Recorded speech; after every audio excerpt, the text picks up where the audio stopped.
Днес ви взимам на едно много интересно LAN парти.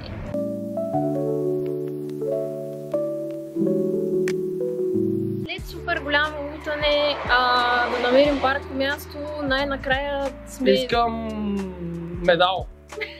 Най-накрая си намерихме и сега се запътваме към НДК, където е LAN партито.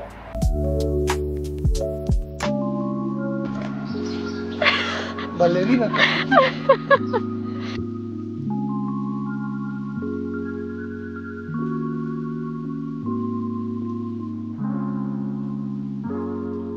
Тук вече бяхме стигнали НДК и се отправихме към клуб Singles, където се състоя LAN партито. То беше с благотворителна цел, свързана с безплатна обучителна програма за млади таланти, които искат да създават видеоигри.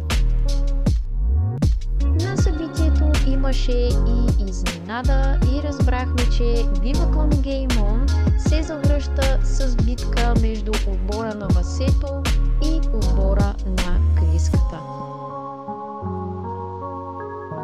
Васето и Криската се състезаваха в Майнкрафт и след това имаше кахут, в който участваха хора от публиката, за да си спечелят награда.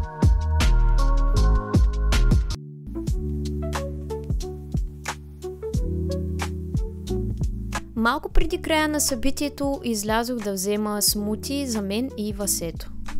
Цялото племе сме! Даже и монстъра. Айде, мятайте! LAN партито свърши и... 3-0 за мене! Ма има и награда за вас. Не знам какво е, на лаптоп ми мирише. Имаме и доста подаръци и сега отиваме към колата да ги оставим и след това най-вероятно ще се поразходим и така. Приключиме с разходката. Само 15 000 крачки.